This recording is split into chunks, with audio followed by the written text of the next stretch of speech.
Bismillahirrahmanirrahim. Assalamualaikum warahmatullahi wabarakatuh.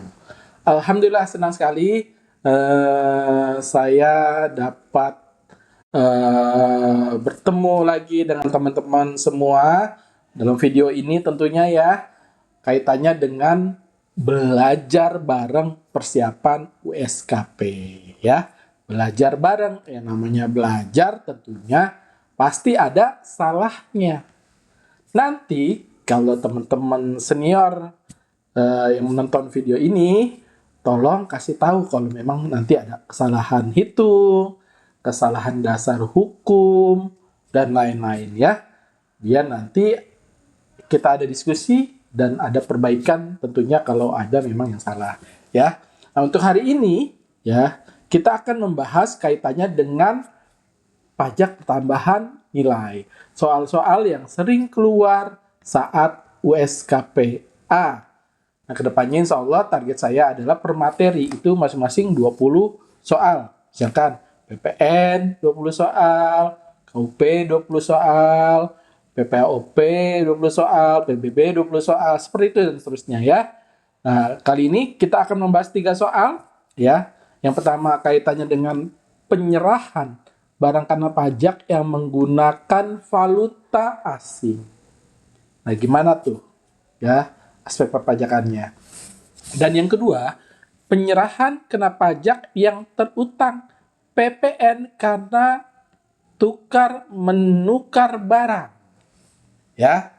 Dan yang ketiga, pedoman penghitungan pajak masukan. Ya, kaitannya dengan pedoman penghitungan pajak masukan. Nah, 3 soal ini kita akan bahas, bedah, dan lain-lain ya. Dan yang pertama, mari kita mulai. Soal yang pertama, nah kita baca dulu. Soal 1.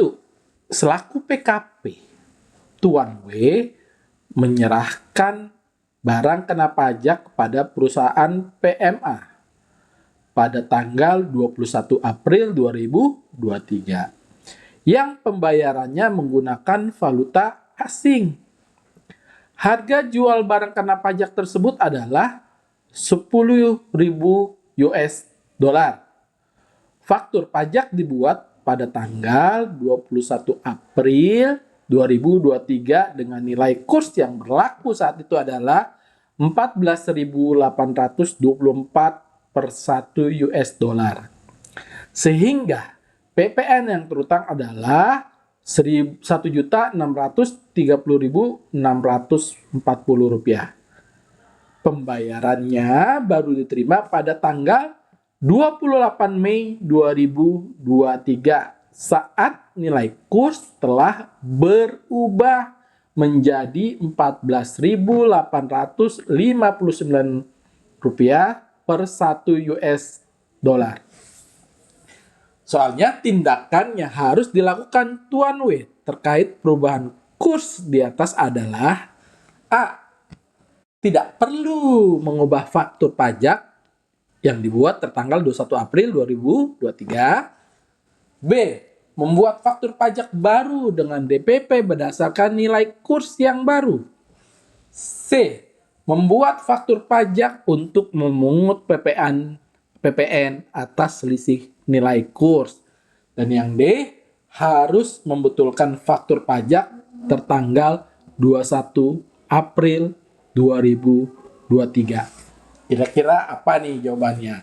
Apakah tidak perlu lagi bikin faktur pajak? Udah cukup ya yang tertanggal 21 April 2023? Atau kita bikin lagi faktur pajaknya sesuai dengan nilai kurs yang berlaku? Atau bikin faktur pajak baru atas selisih nilai kursnya? Atau memang yang udah dibuat tanggal 21 April 2023 itu kita perbaiki. Nah, itu pilihannya ya. Kira-kira apa jawabannya? Mari kita analisis ya. Jawabannya itu tidak perlu mengubah faktur pajak tertanggal 21 April 2023. Kenapa demikian? Nah, kita lihat dulu basicnya ya. Kapan sih faktur pajak itu harus dibuat? Mari kita buka pasal 13 Undang-Undang PPN ayat 1A. Teman-teman buka ya di Undang-Undang Pajak ya. Mari kita biasakan saat belajar bareng ini, teman-teman punya undang-undang perpajakannya. Tentunya yang terupdate ya. Dan juga kalkulator tentunya ya. Silakan buka, kita baca bareng-bareng ya. Pasal 13 Undang-Undang PPN ayat 1A. Faktur pajak sebagaimana dimaksud pada ayat 1 harus dibuat pada A. Saat penyerahan barang kena pajak dan atau penyerahan jasa kena pajak. B. Saat penerimaan pembayaran dalam hal penerimaan pembayaran terjadi sebelum penyerahan barang kena pajak dan atau sebelum penyerahan jasa kena pajak. C. Saat penerimaan pembayaran termin dalam hal penyerahan sebagian tahap pekerjaan. D. Saat lain yang diatur dengan atau berdasarkan peraturan Menteri Keuangan. Kita bahas satu-satu. Jadi, ketika terjadinya saat penyerahan barang kena pajak, dalam kasus soal ini adalah tanggal 21 April 2023, maka faktur pajak sudah harus dibuat. Ya. Jadi 21 April itu faktur pajaknya harus dibuat karena penyerahan barangnya kena pajaknya sudah terjadi. Ya. Terus atau saat penerimaan pembayaran dalam hal penerimaan pembayaran terjadi sebelum penyerahan barang kena pajak. Ya. Jadi kalau ada transaksi yang dibayar dulu sebelum penyerahan barang kena pajak, maka faktur pajaknya harus segera dibuat. Begitu ya. Atau memang saat penerimaan pembayaran termin dalam hal penyerahan sebagian tahap pekerjaan. Kalau pekerjaannya dibayar termin atau pembayaran dilakukan per termin, maka itu dibuat faktur pajaknya pada saat pembayaran termin. Itu saat lain diatur dengan atau berdasarkan peraturan Menteri Keuangan. Jadi jelas ya, menurut pasal 13 Undang-Undang PPN, karena soal ini adalah penyerahan barang yang dilakukan pada tanggal 21 April 2023, maka faktur pajaknya dibuat 21 April 2023. Tapi masalah yang terjadi adalah pembayarannya baru diterima tanggal 28 Mei 2023. Dan itu pun nilai kursnya sudah berubah. Yang tadinya 1 US dollarnya adalah 14.824, berubah tuh di tanggal 28 Mei menjadi 14.859. Nah, gimana nih kalau terjadi perubahan kurs? Nah, kita buka Peraturan Dirjen Pajak per 03 garis miring PJ garis miring 2022. Teman-teman silakan download di Google ya, Peraturan Dirjen Pajak per 03 garis miring PJ garis miring 2022. Kita langsung fokus di pasal 8-nya. Pasal 8 ayat 2. Dalam hal penyerahan BKP dan atau JKP dilakukan dengan menggunakan mata uang selain rupiah, maka penghitungan PPN atau PPN dan PPNBM yang dipungut harus dikonversi ke dalam satuan mata uang rupiah dengan menggunakan kurs yang ditetapkan dalam keputusan Menteri Keuangan mengenai nilai kurs sebagai dasar pelunasan bea masuk, pajak, bea keluar, dan pajak penghasilan yang berlaku pada saat faktur pajak seharusnya dibuat. Jadi patokannya adalah menggunakan kurs yang saat faktur pajak seharusnya dibuat. Itu menurut pasal 8 Dirjen Pajak per 03 PJ 2022. Ya, berapa nilai kursnya? Yaitu dia pada tanggal 21 April, yaitu sebesar 14.824 per 1 US dollar. Jadi, ya, walaupun pembayarannya dilakukan tanggal 28 Mei 2023, tidak perlu lagi mengubah faktur pajak. Ya, patokannya adalah faktur pajak yang sudah dibuat tanggal 21 April 2023. Ya. Jadi nggak perlu lagi ya karena perubahan nilai kurs dibuat faktur pajak baru, tidak perlu. Atau karena ada selisih nilai kurs dibuat faktur pajak, tidak perlu, gitu ya. Atau memang harus diperbaiki faktur pajak yang 21 April itu, tidak perlu, ya. Intinya adalah patokannya adalah faktur pajak yang dibuat pada tanggal 21 April 2023. 23. Dasar hukumnya apa? Pasal 13 Undang-Undang PPN dan Peraturan Dirjen Pajak per 03 garis miring PJ garis miring 2022. Ya, insya Allah, alhamdulillah, soal yang pertama ini dapat kita analisis dengan baik dengan dasar hukum yang sudah sangat jelas. Oke, sudah siap? Kita lanjut soal selanjutnya. Soal kedua. Bengkel Autocars sudah dikukuhkan sebagai PKP. Ketika melakukan tune-up sebuah sedan, bengkel ini meminjam 4 buah busi dari bengkel Otoraya yang juga sudah dikukuhkan sebagai PKP. Atas peminjaman busi ini, PPN yang terutang adalah A. Tidak terutang PPN karena dalam pinjam-meminjam tidak ada pembayaran. Apakah begitu? B. Tidak terutang PPN karena meminjam tidak termasuk dalam pengertian penyerahan BKP. Apakah meminjam tidak termasuk dalam pengertian penyerahan BKP? Kita bahas ya. C. Terutang PPN karena yang dipinjam adalah BKP. D. Terutang PPN karena peminjaman busi antar bengkel termasuk dalam pengertian pemakaian sendiri BKP. Mari kita analisis soalnya. Ya. Kita lihat pasal 1A ayat 1 Undang-Undang PPN. Ya, ini kaitannya dengan penyerahan barang kena pajak. Kita baca bareng-bareng ya. Pasal 1A ayat 1 yang termasuk dalam pengertian penyerahan barang kena pajak adalah A. Penyerahan hak atas barang kena pajak karena suatu perjanjian. Ya, apa nih yang dimaksud dengan karena suatu perjanjian? Nah, di dalam penjelasan Undang-Undang PPN pasal 1A ayat 1 huruf A, yang dimaksud dengan perjanjian itu ya, yaitu meliputi jual beli ya, tukar menukar, jual beli dengan angsuran, atau perjanjian lain yang mengakibatkan penyerahan hak atas barang. Nah, ini yang dikategorikan dengan kata perjanjian. Jadi, dalam kasus soal ini, tukar-menukar busi termasuk dalam penyerahan barang kena pajak. Apa dasar hukumnya? Pasal 1A ayat 1A Undang-Undang PPN. Ya, oke. Kita analisis. Apakah busi termasuk barang kena pajak yang terutang PPN? Jelas ya. Busi adalah barang yang termasuk kena pajak. Apa dasar hukumnya? Pasal 4 ayat 1 Undang-Undang PPN. Nanti silakan dibaca.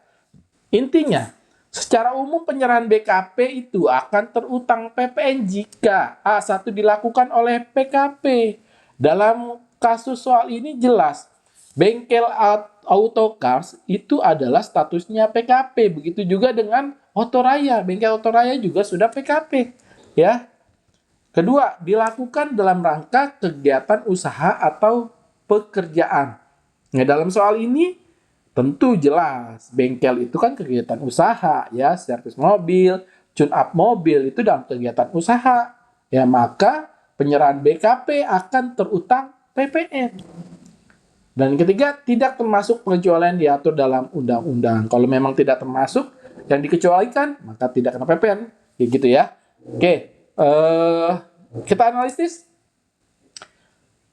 Jika busi yang dipinjam ini ya tidak dikembalikan dalam bentuk yang sama, artinya memang ketika 4 busi dipinjam pasti biasanya busi kan ada nomornya ya, nomor sekian sekian sekian sekian. Nah, itu pasti tidak akan sama dengan nomor busi yang lain. Artinya ketika dikembalikan pasti adalah busi dengan nomor seri yang berbeda. Ya, ini jelas statusnya berubah menjadi tukar menukar. Ya. Kalaupun yang nomor 2-nya busi itu dipinjam dalam kegiatan usaha bengkel, ya, dipinjam 4 busi untuk benerin tune up mobil. Terus udah bener mobilnya dibayar oleh customernya, oke, 4 busi itu terus dibayar tuh. Nih tadi minjem businya, ini sekarang saya bayar ya. Oh jelas, itu termasuk memenuhi kriteria penyerahan BKP yang terutang PPN. Dan ketiga, tidak ada ketentuan pengecualian yang berlaku karena peminjaman yang diganti dengan barang serupa tetap dianggap perpindahan hak atas BKP ya. Jadi jelas busi yang awalnya dipinjamkan walaupun nanti diganti dengan busi yang lain, ya ini masuknya sebagai penyerahan BKP yang dilakukan oleh PKP dalam kegiatan usaha. Dan konsekuensinya apa? Harus PPN-nya harus dipungut dan disetorkan. Jadi kesimpulannya ya, dalam kasus ini pinjam meminjam busi yang dilakukan oleh bengkel satu ke bengkel lainnya ya, itu termasuk penyerahan BKP yang terutang PPN. Apa dasar hukumnya? Dasar hukumnya adalah Pasal 1A ayat 1A Undang-Undang PPN. Ya, terjawab sudah. Jadi jawabannya adalah terutang PPN karena yang dipinjam adalah barang kena pajak. Ya. Oke. Belah, sudah 2 soal kita lewati. Masuk ke soal 3. Yang mau ngopi dulu boleh di pause videonya, nanti dilanjutkan belajarnya ya. Tapi enaknya sih langsung aja karena saya buatnya 3 video, nggak terlalu panjang. Jadi pemecahan kasusnya tuh enak ya. Kalau saya buat langsung 10 video, tiba-tiba ke distrik harus berhenti, ada urusan lain, nanti malah nggak nyambung gitu ya. Oke, kita bahas soal ketiga. Baca ya. Tuan DP adalah pengusaha kena pajak yang bergerak dalam bidang usaha jasa konstruksi. 1. Pada tahun 2021, peredaran usahanya sebesar 1 miliar 600 juta. Pada tahun 2022, peredaran usahanya sebesar 1 miliar 750 juta. Pada bulan Januari 2023, peredaran usahanya sebesar 400 juta yang terdiri dari penyerahan kepada bendaharawan pemerintah sebesar 300 juta dan penyerahan kepada pihak lain sebesar 100 juta. Tuan DP telah membayar pajak masukan sebesar 33 juta. Besarnya PPN masa Januari 2023 yang harus dibayar Tuan DP jika memilih menggunakan pedoman penghitungan pengkreditan pajak masukan adalah kita diminta untuk menghitung berapa kalau Tuan DP ini menggunakan penghitungan pengkreditan pajak masukan ya. Kita analisis dulu soalnya ya. Soal ini tentunya tentang pedoman penghitungan pengkreditan pajak masukan. Yang dasar hukumnya sendiri adalah Peraturan Menteri Keuangan nomor 74 garis miring PMK 03 garis miring 2010 tentang pedoman penghitungan pajak masukan bagi pengusaha kena pajak atau PKP yang memiliki peredaran usaha tidak melebihi 1 miliar 800 juta dalam 1 tahun buku. Ya, dalam analisis soalnya, Tuan DP adalah pengusaha kena pajak bidang jasa konstruksi. Dicatat. Dari data peredaran usaha tahun 2021 dan 2022, apakah boleh memakai pedoman pengkreditan pajak masukan? Ya. Apakah Tuan DP itu berhak menggunakan pedoman pengkreditan pajak masukan sesuai Peraturan Menteri Keuangan nomor 74 garis miring PMK 03 garis miring 2010 ya. Terus pada Januari 2023 terdapat total penyerahan 400 juta. 300 juta kepada bendaharawan pemerintah, 100 juta kepada pihak lain. Tuan DP memiliki pajak masukan 33 juta. Dan dalam soal meminta menghitung berapa PPN masa Januari 2003 yang harus dibayar ya jika menggunakan pedoman pengkreditan pajak masukan. Analisis dulu apakah Tuan DP berhak menggunakan pedoman penghitungan kredit pajakan masukan, gitu ya. Kita lihat. Nah, ya. Pengusaha kena pajak yang memiliki peredaran usaha tahunan tidak lebih dari 1,8 miliar bisa menggunakan pedoman penghitungan kreditan pajak masukan. Ya, dapat menggunakan pedoman penghitungan kreditan pajak masukan. Dari soal yang ada jelas ya, selama 2 tahun terakhir itu belum melebihi 1,8 miliar. Jadi tuan DP ini berhak menggunakan pedoman perhitungan kreditan pajak masukan. Ya, kita hitung ya. Kita hitung. Di dalam penjelasan Peraturan Menteri Keuangan Nomor 74 garis miring PMK 03 2010 di pasal 7-nya, besarnya pajak masukan yang dapat dikreditkan yang dihitung menggunakan pedoman penghitungan kreditan pajak masukan sebagaimana dimaksud dalam pasal 2, yaitu sebesar 60% dari pajak keluaran untuk penyerahan jasa kena pajak. 70% dari pajak keluaran untuk penyerahan barang kena pajak. Karena tuan DP ini adalah usahanya jasa konstruksi, maka ini tergolong jasa kena pajak. Sesuai pasal 7 itu tarifnya adalah 60% dari pajak keluaran ya untuk penyerahan jasa kena pajak. Kita hitung ya. Nanti kalau salah silakan bantu komentar. Yang namanya belajar pasti ada salahnya. Hitung bareng-bareng peredaran usaha bulan Januari. Yang pertama kepada bendaharawan itu sebesar 300 juta, kepada pihak lain sebesar 100 juta. Total peredaran usaha bulan Januari adalah 400 juta. Kita hitung pajak keluarannya, PPN-nya, 11% kali 400 juta sama dengan 44 juta. PPN masukannya ya sesuai pedoman yaitu ini jasa yaitu 60%.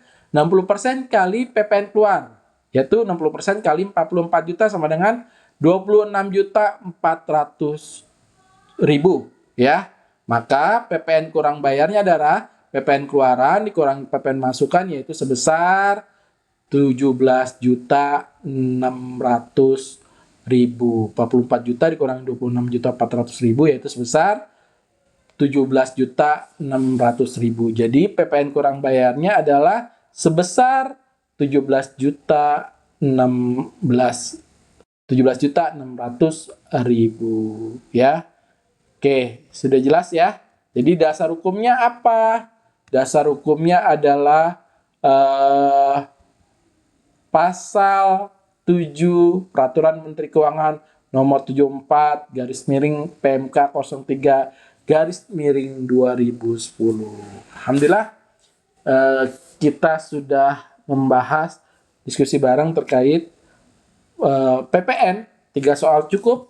Nanti saya harapkan para senior pajak yang menonton video ini mau memberi masukan kesalahan-kesalahan yang saya bahas dalam kasus-kasus 3 soal tersebut ya. Saya harapkan teman-teman yang punya niat ujian USKP dapat mudah daftarnya ya, dapat kuota, terus lulus ya. One shoot. Ya. Sekali tembak, yes, lulus gitu ya. Amin, kita saling mendoakan ya. Saya akhiri. Assalamualaikum warahmatullahi wabarakatuh.